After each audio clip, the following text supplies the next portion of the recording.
Welcome to Naren Academy. ವಿದ್ಯಾರ್ಥಿಗಳೇ, village administration officer ಅಥವಾ ಗ್ರಾಮ ಆಡಳಿತಾಧಿಕಾರಿ ಹುದ್ದೆ ಸೇರಿದಂತೆ ಯಾವುದೇ ಸ್ಪರ್ಧಾತ್ಮಕ ಪರೀಕ್ಷೆಯಲ್ಲಿ ಪ್ರಚಲಿತ ವಿದ್ಯಮಾನದ ಕುರಿತು ಕರೆಂಟ್ ಅಫೇರ್ಸ್ ಏನ್ ಹೇಳ್ತೇವೆ ಅದರ ಪ್ರಶ್ನೆಗಳು ಬಂದೇ ಬರ್ತದೆ.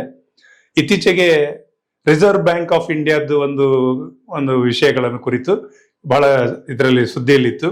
ಖಂಡಿತ ಇದ್ರ ಬಗ್ಗೆ ತುಂಬಾ ಪ್ರಶ್ನೆಗಳು ಬರ್ತದೆ. ಏನೇನು ಬರ್ಬೋದು ಅಂತ ನೋಡ್ತಾ ನಾವು ಇಲ್ಲಿ ಹೆಡ್ಲೈನ್ ಅಲ್ಲಿ ಏನ್ ಕೊಟ್ಟಿದ್ದೇನೆ, ಭಾರತೀಯ ರಿಸರ್ವ್ ಬ್ಯಾಂಕ್ ಭಾರತ ಸರ್ಕಾರಕ್ಕೆ 2.11 ಲಕ್ಷ ಕೋಟಿ ರೂಪಾಯಿ ಲಾಭಾಂಶ ಕೊಟ್ಟಿದ್ದು ಐತಿಹಾಸಿಕ ದಾಖಲೆ. ನಿಜವಾಗ್ಲೂ ಇದು ಐತಿಹಾಸಿಕ ದಾಖಲೆ. ಎಷ್ಟು ಕೊಟ್ಟಿದೆ ಲಾಭಾಂಶ ಅಂತ ಹೇಳಿದ್ರೆ 2.11 ಲಕ್ಷ ಕೋಟಿ ರೂಪಾಯಿಯನ್ನ ಲಾಭಾಂಶವನ್ನ ರಿಸರ್ವ್ ಬ್ಯಾಂಕ್ ಆಫ್ ಇಂಡಿಯಾ ಕೊಟ್ಟಿದೆ. ಇದು ಖಂಡಿತ ನಿಮಗೆ ಏನು ನಾವು VAO ಸೇರಿದಂತೆ ಯಾವುದೇ ಸ್ಪರ್ಧಾತ್ಮಕ ಪರೀಕ್ಷೆಯಲ್ಲಿ ಬರುವ ಸಾಧ್ಯತೆ ಇದೆ. ಅದರಲ್ಲೂ ಈಗ RRB ಈಗ ಕರಿತಾ ಇದ್ದಾರೆ.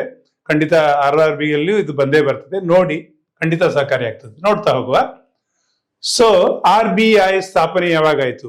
ಸೊ ಇದು ಹೆಡ್ಲೈನ್ ಆಯ್ತು. ಒಂದು ಪಾಯಿಂಟ್ ನೋಡ್ತಾ ಹೋಗುವ. ರಿಸರ್ವ್ ಬ್ಯಾಂಕ್ ಆಫ್ ಇಂಡಿಯಾ ಯಾವಾಗ ಸ್ಥಾಪನೆ ಆಯ್ತು ಅಂತ ನಿಮ್ಗೆ ಎಲ್ಲಾದ್ರೂ ಪ್ರಶ್ನೆ ಬಂದ್ರೆ 1934ರಲ್ಲಿ RBI ಆಕ್ಟ್ ಅನ್ವಯ ಬ್ರಿಟಿಷ್ ಕಾಲದಲ್ಲೇ ಸ್ಥಾಪನೆ ಆಯ್ತಿದ್ದು, ನೆನ್ಪಿಟ್ಕೊಳ್ಳಿ.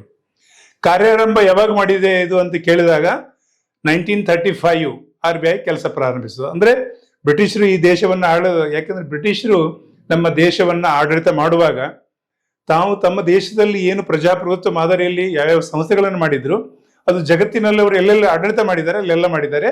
ಹಾಗೆ ಭಾರತಕ್ಕೂ ಅವರು ಈ ಒಂದು ವ್ಯವಸ್ಥೆಯನ್ನು ತಗೊಂಡು ಬಂದ್ರು. ಮತ್ತೆ ಭಾರತ ಸ್ವತಂತ್ರವಾಗಿ ಅದು ಮುಂದುವರಿತು. ಅದು ನಿಮಗೆಲ್ಲ ಇತಿಹಾಸ ಗೊತ್ತಿದೆ. So wonderful. ಸೊ ಇದನ್ನು ನೆನ್ಪಿಡಿ ಎಲ್ಲಿ ಅಂತ ಹೇಳಿ ಕೇಳಿದಾಗ, ಹಾಗಿದ್ರೆ ಆ ಕಾಲದಲ್ಲಿ ಪ್ರಥಮ ಗವರ್ನರ್ RBI ಗವರ್ನರ್ ಯಾರಿದ್ರು ಅಂತ ನಿಮ್ಗೆ ಕೇಳಿದಾಗ ಸರ್ ಅಸ್ಬರ್ನ್ ಸ್ಮಿತ್ ಅಂತೇಳಿ ಅಂತ ಹೇಳಿದ್ದಾರೆ. ಅವರು ಗವರ್ನರ್ ಆಗಿದ್ರು. ಇದು ಒಂದು ಪಾಯಿಂಟ್. ಇನ್ನೊಂದು ಪಾಯಿಂಟ್ ಬರ್ಬೋದು ನಿಮಗೆ. ಭಾರತೀಯ ಮೂಲದ ವ್ಯಕ್ತಿ ಪ್ರಥಮವಾಗಿ ಯಾರು RBI ಗವರ್ನರ್ ಆದ್ರು ಅಂತೇಳಿ CD ದೇಶ್ಮುಖ್ 1943ರಿಂದ 1949ರಲ್ಲಿ ಇವರಿದ್ರು. ಇದು ಒಂದು ಬಹಳ ಇಂಪಾರ್ಟೆಂಟ್. ಯಾಕಂದ್ರೆ ಇದು ಬ್ರಿಟಿಷ್ ಕಾಲದಲ್ಲಿ ಸ್ಥಾಪನೆ ಆಯಿತು. ಆಮೇಲೆ ನಮ್ಮ ಏನು ಸಂವಿಧಾನದ ಸಭಾ ರಚನೆಯಾಗಿ ಕಾರ್ಯಾಂಭ ಮಾಡಿತು. ಆಗ ನಮ್ಮ ಭಾರತದವರೇ ಯಾವಾಗಾದ್ರೂ ಯಾರು ಪ್ರಥಮರು ಅಂತ ನಿಮ್ಗೆ ಎಲ್ಲಾದ್ರೂ ಪ್ರಶ್ನೆ ಬಂದ್ರೆ CD ದೇಶ್ಮುಖ್ ನೆನ್ಪಿಡಿ. ಮತ್ತೆ ವರ್ಷ ಕೇಳಿದ್ರು ಕೂಡ ನೆನ್ಪಿಡಿ. ಇದು ಒಂದು ಪಾಯಿಂಟ್ ನಿಮ್ಗೆ ಬರೋ ಸಾಧ್ಯತೆ ಇದೆ. CD ದೇಶ್ಮುಖ್ ಯಾವ ವರ್ಷದಲ್ಲಿ ಇದ್ರು ಅಂದ್ರೆ 1943ರಿಂದ 1949ರವರೆಗೆ. ಇದು ಒಂದು ಪಾಯಿಂಟ್ ನೆನ್ಪಿಡಿ, ಖಂಡಿತ ಬರೋ ಸಾಧ್ಯತೆ ಇದೆ. ಮತ್ತೆ ಈಗ ಯಾರಿದ್ದಾರೆ ಅಂತೇಳಿ ಪ್ರಸ್ತುತ ಕಾರ್ಯನಿರ್ವಹಿಸಿದರು RBI ಗವರ್ನರ್ ಯಾರು ಅಂತ ನಿಮಗೆ ಪ್ರಶ್ನೆ ಬಂದ್ರೆ ಶಕ್ತಿಕಾಂತ್ ದಾಸ್, ನೆನ್ಪಿಡಿ ಇದೊಂದು ಪಾಯಿಂಟ್. ಸೊ RBI ಬ್ರಿಟಿಷ್ ಕಾಲದಲ್ಲಿ ಸರ್ಕಾರಿ ಹಾಗೂ ಪ್ರೈವೇಟ್ ಅಧೀನದಲ್ಲಿತ್ತು. ಇದೊಂದು ಪಾಯಿಂಟ್ ಬಹಳ ಇಂಪಾರ್ಟೆಂಟ್. ಹೇಗೆ ಡಿವಿಡೆಂಟ್ ಮೊದಲಿತ್ತು ಈಗ ಹೇಗಿತ್ತು ಅಂತ ಈ ಪಾಯಿಂಟ್ ನಿಮ್ಗೆ ಹೆಲ್ಪ್ ಆಗ್ಬೋದು. ಆ ಕಾಲದಲ್ಲಿ RBI ಲಾಭಾಂಶದಲ್ಲಿ 4.4% ಮಾತ್ರ ಸರ್ಕಾರಕ್ಕೆ ಕೊಡ್ತಾ ಇದ್ರು. ಬಾಕಿ ಎಲ್ಲ ಪ್ರೈವೇಟ್, ಅಂದ್ರೆ ಯಾರು ಅಲ್ಲಿ ಪಾಲು ಬಂಡವಾಳದಾರರಿದ್ದಾರೆ ಅವರಿಗೆ ಆ ಡಿವಿಡೆಂಡ್ ಹೋಗ್ತಾ ಇತ್ತು. ಸೊ 95.6 ಪ್ರೈವೇಟ್ ಷೇರುದಾರರಿಗೆ ಡಿವಿಡೆಂಡ್ ಕೊಡ್ತಾ ಇತ್ತು. ಸೊ ಮುಂದೆ ಏನಾಯ್ತು ಹಾಗಿದ್ರೆ, ಭಾರತ ಸರ್ಕಾರ 1947ರಲ್ಲಿ ಸ್ವತಂತ್ರ ಪಡೆದ ಮೇಲೆ 1948 ಆಕ್ಟ್ ಅನ್ವಯ ಟ್ರಾನ್ಸ್ಫರ್ ಆಫ್ ಓನರ್ಶಿಪ್ ಆಕ್ಟ್, ನೆನ್ಪಿಡಿ ಇದೊಂದು ಪ್ರಶ್ನೆ ಬರ್ಬೋದು. ಟ್ರಾನ್ಸ್ಫರ್ ಆಫ್ ಓನರ್ಶಿಪ್ ಆಕ್ಟ್ ಅನ್ವಯ ಭಾರತ ಸರ್ಕಾರ ತನ್ನ ಸ್ವಭೃತಿಯಲ್ಲಿ ತಗೊಂಡಿತ್ತು. ಅಂದಿನಿಂದ ಈ ಡಿವಿಡೆಂಡ್ ಅನ್ನೋದು ಭಾರತ ಸರ್ಕಾರಕ್ಕೆ ಎಷ್ಟು ಉಳಿದಿದೆ ಅಷ್ಟೆಲ್ಲವನ್ನು ಕೊಡುವ ಕ್ರಮ ಬೆಳೀತು. ಸೊ ಹಾಗಾಗಿ ನಿಮ್ಗೆ ಪ್ರಥಮದಲ್ಲೇ ಹೇಳಿದಾಗ 2023-24ರಲ್ಲಿ ಏನ್ ಲಾಭಾಂಶ ಬಂದಿದೆ 2.11 ಲಕ್ಷ ಕೋಟಿ, ಅಂದ್ರೆ 2.11 ಲಕ್ಷ ಕೋಟಿ ರೂಪಾಯಿ ಡಿವಿಡೆಂಡ್ ಅನ್ನ ಭಾರತ ಸರ್ಕಾರ ಕೊಡ್ತಾ ಇದೆ. ಐತಿಹಾಸಿಕ ದಾಖಲೆ ಇದು, ನೆನ್ಪಿಡಿ. ಸೊ ಸ್ವತಂತ್ರ ನಂತರದಿಂದ RBI ವಿವಿಧ ಮೂಲಗಳಿಂದ ಬಂದ ಲಾಭಾಂಶದಲ್ಲಿ ಖರ್ಚು ವೆಚ್ಚ ಕಳೆದು ಉಳಿಕೆ ಮೊತ್ತದ ಲಾಭಾಂಶವನ್ನು ಭಾರತ ಸರ್ಕಾರ ಕೊಡ್ತದೆ. ಅಂದ್ರೆ ಏನು ನಮ್ಮ ಸ್ವತಂತ್ರ ಭಾರತ ಏನು ಅದಲ್ಲಿ RBI ಪ್ರಾರಂಭ ಆಯಿತು ಆಕ್ಟ್ ಪ್ರಕಾರ ಅದೆಲ್ಲವೂ ಭಾರತ ಸರ್ಕಾರಕ್ಕೆ ತನ್ನ ಖರ್ಚು ವೆಚ್ಚಗಳನ್ನೆಲ್ಲ ಕಳೆದು ಡಿವಿಡೆಂಡ್ ಕೊಡುವಂತ ಕ್ರಮ ಬೆಳೀತು. ಸೊ ಈ ಪಾಯಿಂಟ್ ನಿಮಗೆ ಖಂಡಿತ ಬರ್ತದೆ. 2023-24 ಡಿವಿಡೆಂಡ್ ಎಷ್ಟು ಕೊಟ್ಟಿದ್ದಾರೆ ಅಂತ ನಿಮ್ಗೆ ಎಲ್ಲಾದ್ರೂ ಪ್ರಶ್ನೆ ಬಂದ್ರೆ 2.11 ಲಕ್ಷ ಕೋಟಿ, ಅಂದ್ರೆ 2.11 ಲಕ್ಷ ಕೋಟಿ. ಇಷ್ಟು ದೊಡ್ಡ ಮೊತ್ತವನ್ನ ಇದು ಐತಿಹಾಸಿಕ ದಾಖಲೆ ಇದೆ, ಎಷ್ಟನ್ನ ಕೊಟ್ಟಿದೆ. ಇದೊಂದು ಪಾಯಿಂಟ್ ಬರೋ ಸಾಧ್ಯತೆಗಳಿದೆ. ಇನ್ನು RBI ಬ್ಯಾಂಕ್ಗಳ ಬ್ಯಾಂಕ್ ಅಂತ ಹೇಳ್ತಾರೆ. ಯಾಕೆ ಅಂತ ಹೇಳಿದ್ರೆ ಇಡೀ ಭಾರತದ ಎಲ್ಲ ಬ್ಯಾಂಕ್ಗಳು RBI ಮಾರ್ಗದರ್ಶನ, ಅದರ ಒಂದು ಏನು ನೀತಿ ನಿಯಮಗಳಿದೆ ಅದರನ್ನೇ ನಿರ್ವಹಿಸದೇ ಇದ್ರೆ ಅವರನ್ನ ಎಲ್ಲ ಬ್ಯಾಂಕಿನ ಲೈಸೆನ್ಸ್ ರದ್ದು ಮಾಡೋದಾಗ್ಲಿ, ದಂಡನೆ ಹಾಕೋದಾಗ್ಲಿ ಎಲ್ಲ. ಅದಕ್ಕಾಗಿ ಬ್ಯಾಂಕ್ ಯಾವ್ದನ್ನ ಕರೀತಾರೆ ಅಂತ ನಿಮ್ಗೆ ಎಲ್ಲಾದ್ರೂ ಪ್ರಶ್ನೆ ಬಂದ್ರೆ reserve bank of India, RBI, ನೆನ್ಪಿಡಿ ಒಂದು ಪಾಯಿಂಟ್. ಅಂದ್ರೆ ಎಲ್ಲಾ ಬ್ಯಾಂಕ್ಗಳು ನಿಯಮಬದ್ಧವಾಗಿ ಕಾರ್ಯನಿರ್ವಹಿಸಲು ಇದು ತನ್ನ ಕೆಲಸವನ್ನು ನಿರ್ವಹಿಸ್ತಾ ಇದೆ. ಇದು ಬಹಳ ಇಂಪಾರ್ಟೆಂಟ್. ಹೇಗೆ ಸಂಪಾದನೆ ಆಗ್ತದೆ ಇವರಿಗೆ? ಸೊ RBI ಎಲ್ಲಿಂದ ಲಾಭಾಂಶ ಬರ್ತದೆ ಅಂತೇಳಿ ನೋಡಿ ವಿದ್ಯಾರ್ಥಿಗಳೇ. ತಮಗೆ ಹೇಳಿದಾಗೆ ಎಲ್ಲ ಬ್ಯಾಂಕ್ಗಳ ಬ್ಯಾಂಕ್ ಅಂತ ಹೇಳಿದೆ. ಈಗ ಯಾವುದೇ ಒಂದು ರಾಷ್ಟ್ರೀಕೃತ ಬ್ಯಾಂಕ್ ತಗೊಳ್ಳಿ, ಉದಾಹರಣೆಗೆ ಕೆನರಾ ಬ್ಯಾಂಕ್. ತನ್ನಲ್ಲಿ ಒಂದು 200 ಕೋಟಿ ಮೊತ್ತ ಡಿಪಾಸಿಟ್ ಬಂದಿದೆ. ಅದರಲ್ಲಿ ಒಂದು 100 ಕೋಟಿ ಆಲ್ರೆಡಿ ಸಾಲ ಕೊಟ್ಟಿದ್ದಾರೆ. 100 ಕೋಟಿಗೆ ಸಾಲ ಬರ್ತಾ ಇಲ್ಲ. ಬಟ್ ಅಲ್ಲಿ ಅಕೌಂಟ್ ಡಿಪಾಸಿಟ್ ಇರೋರಿಗೆ ಇವರು ಬಡ್ಡಿ ಕೊಡ್ಬೇಕಲ್ವಾ? ಸೊ ತಮ್ಮ ಲಾಕರ್ ಲಿಟರ್ ಬಡ್ಡಿ ಹೇಗೆ ಕೊಡೋದು? ಆ ಸಂದರ್ಭದಲ್ಲಿ ಏನ್ ಮಾಡ್ತಾರೆ ಇವರು? ತಮ್ಮ ಬೃಹತ್ ಮೊತ್ತವನ್ನ RBI ಅಲ್ಲಿ ಡಿಪಾಸಿಟ್ ಮಾಡ್ತಾರೆ. RBI ಇವರಿಗೆ ಬಡ್ಡಿ ಕೊಡ್ತದೆ. ಅಥವಾ ಇವರಿಗೆ 200 ಕೋಟಿ ವ್ಯವಹಾರ ಆಗ್ತಾ ಇದೆ, ಬಟ್ ಅವರಲ್ಲಿ 100 ಕೋಟಿ ಮಾತ್ರ ದೊಡ್ಡ ಮೊತ್ತ ಇದೆ. ಒಂದು 100 ಕೋಟಿ ಸಾಲ ಬೇಕಾಗಿದೆ. ಯಾಕಂದ್ರೆ ಸಾಲ ಕೊಟ್ಟು ಲಾಭಾಂಶ ಮಾಡ್ಲಿಕ್ಕೆ ಆಗ್ತದೆ. ಯಾಕಂದ್ರೆ ಬ್ಯಾಂಕ್ಗಳೆಲ್ಲ ಲಾಭಾಂಶ ಮಾಡೋದೇ ಸಾಲ ಕೊಟ್ಟು ಸರಿಯಾಗಿ ವಸೂಲು ಮಾಡಿ ಅದರ ಲಾಭಾಂಶದಲ್ಲೇ ನಡೆಯುವಂಥದ್ದಲ್ವಾ? ಆ ನೆಲೆಯಲ್ಲಿ ಆ ಬ್ಯಾಂಕ್ಗಳಿಗೂ ಸಾಲ ಕೊಡ್ತದೆ, ಅದರ ಬಡ್ಡಿ ಕೂಡ ಬರ್ತದಲ್ಲ, ಆ ಬಡ್ಡಿ ಅವರಿಗೆ ಲಾಭಾಂಶ ಬರ್ತದೆ. ಯಾವುದು? RBI. ಇದು ಒಂದು ಪಾಯಿಂಟ್ ನೆನ್ಪಿಡಿ. ಆಮೇಲೆ ನಾನು ಅಲ್ಲಿ ಕೊಟ್ಟಿದ್ದೇನೆ, ಬ್ಯಾಂಕ್ಗಳಿಗೆ ಅಗತ್ಯವಾದ ಸಂದರ್ಭದಲ್ಲಿ ಅಲ್ಪಾವಧಿ ಸಾಲಗಳನ್ನು ಕೊಡುತ್ತದೆ. ಅದರಿಂದ ಬರುವ ಬಡ್ಡಿ, ಅದಕ್ಕೊಂದು ರೇಪೋ ರೇಟ್ ಅಂತ ಹೇಳ್ತಾರಲ್ಲ, ಯಾವಾಗಲೂ ಪ್ರಶ್ನೆ ಬರ್ತದೆ, ರೇಪೋ ರೇಟಿನ ದರ ಹೆಚ್ಚಾಯ್ತಾ ಕಡಿಮೆ ಆಯ್ತಾ? ಪ್ರತಿ 3 ತಿಂಗಳಿಗೆ ಒಂದ್ಸಲ ಅದು ಅದರದ್ದು ಒಂದು ನೀತಿ ನಿಯಮಗಳನ್ನ ಪರಿಷ್ಕರಣೆ ಮಾಡುವಂತ ಕ್ರಮ ಇದೆ. ಅದು ಬಡ್ಡಿ ಹೆಚ್ಚಾಗ್ಬೋದು, ಕಡಿಮೆ ಆಗ್ಬೋದು. ಅದು RBI ಗವರ್ನರ್ ನಿರ್ಧಾರ ಮಾಡಿ ಪ್ರಕಟಿಸ್ತಾರೆ. ಸೊ ಕಳೆದ ಹಲವು ತಿಂಗಳಿಂದ ಪ್ರತಿ 3 ತಿಂಗಳಿಗೆ ಒಂದ್ಸಲ ನೋಡಿದಾಗ ಕೆಲವು ವರ್ಷಗಳಿಂದ ಅದು ಆಗ್ಲಿಲ್ಲ. ಏನು ಒಂದು ಸ್ಥಿರವಾಗೇ ಇದೆ. ಅದು ಕೂಡ ನೆನ್ಪಿಟ್ಕೊಳ್ಳಿ. ಅದು ಎಷ್ಟು ಏನು ಅಂತ ಖಂಡಿತ ಅದು ಪಾಯಿಂಟ್ಗಳನ್ನು ನೋಡ್ತಾ ಇರಿ. ಯಾಕಂದ್ರೆ ಬದಲಾವಣೆ ಆಗ್ತಾ ಇರ್ತದೆ ರೇಪೋ ರೇಟ್. ಆ ಬಡ್ಡಿ ಅವರಿಗೆ ಬರ್ತದೆ. ಬ್ಯಾಂಕ್ಗಳು ನಿಯಮ ಮೀರಿ ಕಾರ್ಯನಿರ್ವಹಿಸುವ ಸಂದರ್ಭದಲ್ಲಿ ಅವರಿಗೆ ದಂಡನೆ ವಿಧಿಸುವಂಥದ್ದು, ಲೈಸೆನ್ಸ್ ಫೀಸು, ಇದನ್ನೆಲ್ಲ ಅವರಿಗೆ ಲಾಭಾಂಶ ಬರ್ತದೆ.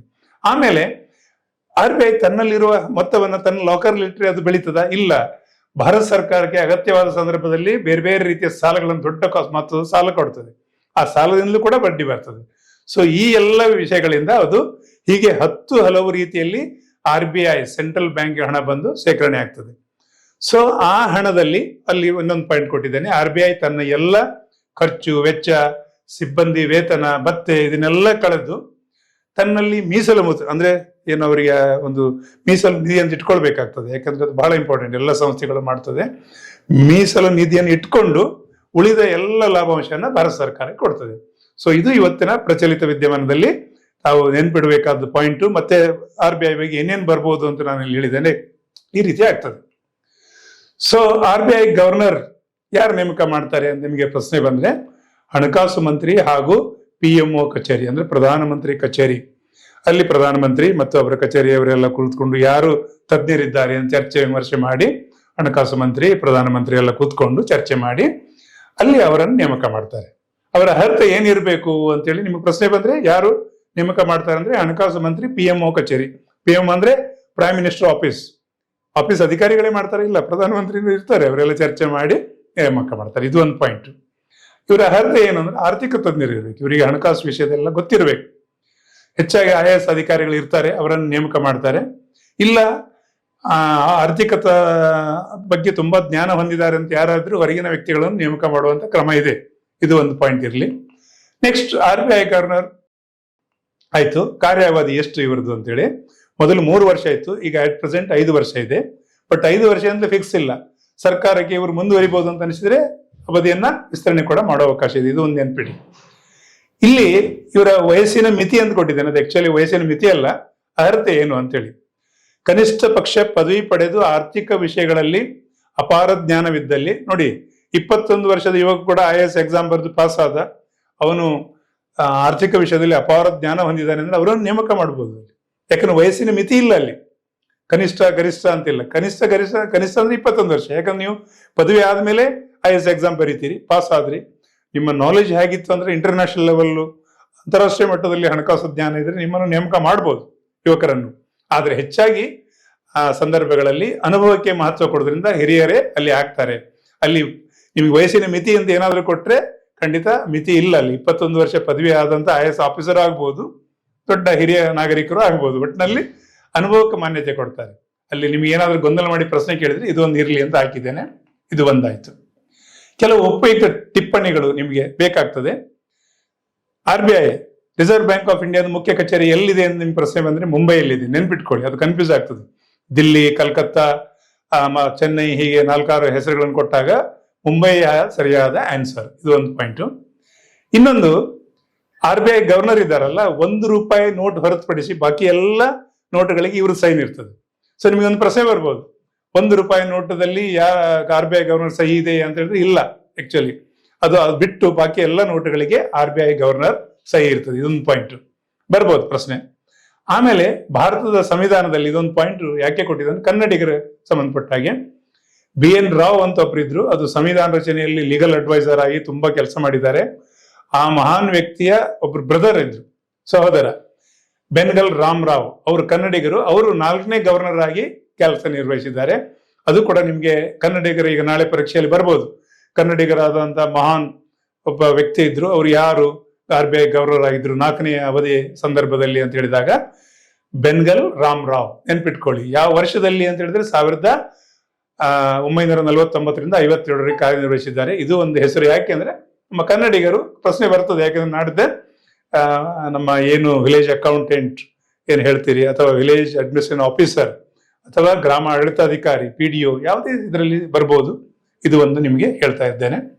ಸೊ ವಿದ್ಯಾರ್ಥಿಗಳೇ, ಇಷ್ಟನ್ನ ಈ ಪ್ರಚಲಿತ ವಿದ್ಯಮಾನದ ಬಗ್ಗೆ ಹೇಳಿದ್ದೇನೆ. ಇನ್ನೊಂದು ವಿಡಿಯೋ ತಗೊಂಡು ಮತ್ತೆ ಬರ್ತೇನೆ. Thank you very much.